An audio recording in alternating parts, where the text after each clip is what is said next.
तो अब महामंडलेश्वर यति नरसिंहानंद गिरी की मुश्किलें कम होती हुई नहीं दिख रही है, क्योंकि साजिशें हर तरफ से जारी है।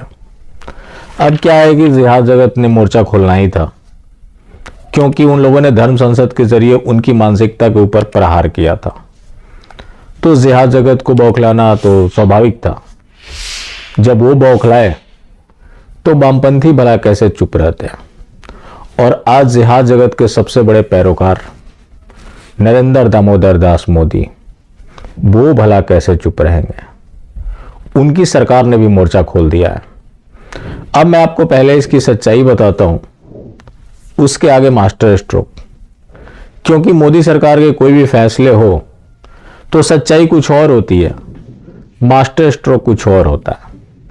अब सच्चाई की बात करें तो महामंडलेश्वर यति नरसिंहानंद गिरी ने कहा था कि जो लोग कोर्ट के ऊपर भरोसा कर रहे हैं वो कुत्ते की मौत मारे जाएंगे। उसको लेकर कंटेम्प्ट ऑफ कोर्ट का मुकदमा दायर हुआ, जिसे वेणुगोपाल ने आगे बढ़ा दिया है। मतलब उन्होंने उसकी स्वीकृति दे दी है। Venugopal solicitor general of India है। सॉलिसिटर जनरल ऑफ इंडिया कौन होता है? सरकार का वकील होता है। वो वही बोलता है जो कैबिनेट कमेटी का फैसला होता है। तो ये मोदी सरकार के फैसले को ही कोर्ट में रखते हैं, इनका अपना खुद का कुछ नहीं होता।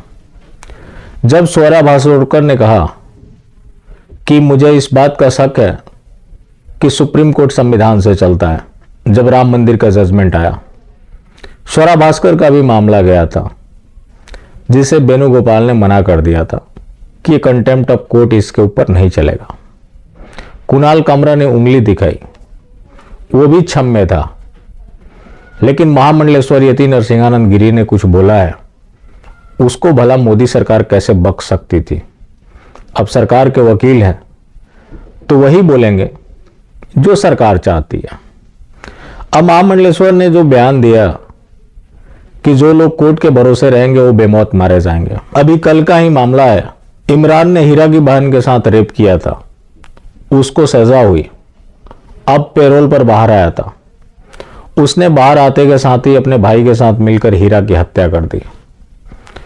तो कोर्ट जब रेप जैसे जघन्य अपराध में अगर किसी को पैरोल दे, जमानत दे, उसके बाद वो अपराधी बाहर आए और उस परिवार के लोगों की हत्या कर दे, तो इसे क्या माना जाए? हीरा तो मारे गए, उनके परिवार को भी न्यायालय के ऊपर पूरा भरोसा रहा होगा, लेकिन कोर्ट ने क्या किया? उसको पैरोल दे दिया।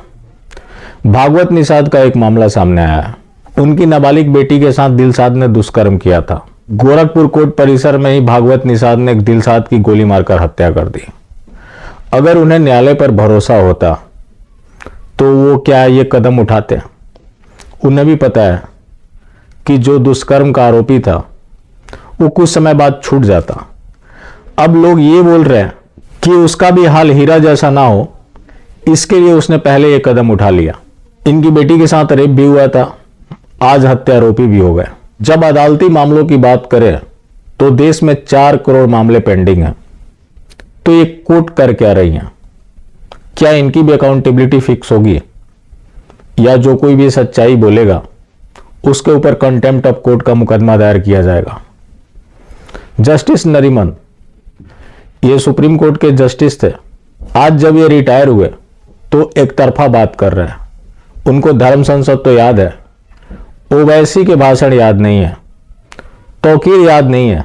ये वही नरीमन है जिन्होंने जितेंद्र नारायण सिंह त्यागी, जब वो वसीम रिजवी थे तो उन्होंने कुरान के 26 आयतों के खिलाफ याचिका दायर की थी। इन्होंने उनके ऊपर 50,000 रुपए का पेनाल्टी लगाया। तो जो भी जज हैं, तो जब वो रिटायर हो जाते हैं तो खुलकर अपना पक्ष रखते हैं। तो जब जज भी अपनी अपनी विचारधारा के अकॉर्डिंग काम करते हैं तो उनके फैसलों पर सवाल क्यों नहीं खड़े होंगे? अगर सवाल जो खड़े करता है उसके ऊपर कंटेम्प्ट ऑफ कोर्ट चलाया जा रहा है, लेकिन वो भी देखकर कि किससे मोदी जी की भावनाएं आहत नहीं हो रही है। उत्तराखंड सरकार ने यति नरसिंहानंद गिरी और जितेंद्र नारायण सिंह त्यागी को गिरफ्तार करवाया। मास्टर स्ट्रोक वादियों की माने तो ये सब चुनाव आयोग कर रहा है। मतलब जो मुख्यमंत्री का पावर था वो चुनाव आयोग को मिल गया। अब जब तक काउंटिंग नहीं हो जाती, चुनाव आयोग ही उत्तराखंड को चलाएगा। अब इसको लेकर मास्टर स्ट्रोकवादियों का जो पक्ष होगा कि जो वेणुगोपाल हैं वो वामपंथी हैं और उन्होंने खुद से ये फैसला लिया है, जबकि सच्चाई ये है कि किसी भी पार्टी का प्रवक्ता हो, ये जस्ट लाइक प्रवक्ता ही होते हैं जो कोर्ट में सरकार का पक्ष रखते हैं। जैसे पार्टी के प्रवक्ता टीवी डिबेट में पार्टी का पक्ष रखते हैं, वैसे ही ये लोग सरकार का पक्ष रखते हैं। तो जो टीवी डिबेट में प्रवक्ता आता है वही बोलता है जो पार्टी चाहती है। तो इसमें वेणुगोपाल खुद से कुछ नहीं बोल सकते। सरकार का जो फैसला होगा वो सुप्रीम कोर्ट में रखेंगे, लेकिन मास्टर स्ट्रोकवादियों की माने तो इनका खुद का ये फैसला है। अब उनकी गिरफ्तारी को भी ये लोग कैसे डिफेंड कर रहे हैं कि जितेंद्र नारायण सिंह त्यागी और यति नरसिंहानंद गिरी गिरफ्तार हो गए तो ये उनके लिए अच्छा है, क्योंकि उनकी सुरक्षा से जुड़ा हुआ मामला है। अंदर है तो सुरक्षित है। क्या पहले उनके ऊपर खतरा नहीं था? तो जिन लोगों के ऊपर खतरा हो सबको जेल में डाल देना चाहिए। अगर मास्टर स्ट्रोक जगत की माने तो यही एकमात्र उपाय है। तो आने वाले समय में हो सकता है कि अपराधियों की जगह उन लोगों को जेल में डाला जाए जो अपराधियों से भयभीत हो।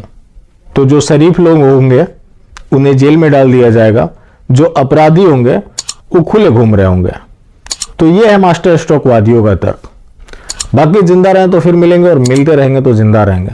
मिलना जुलना जारी रखें, लेकिन हाँ, मास्टर स्ट्रोकवादी बिल्कुल भी ना हो।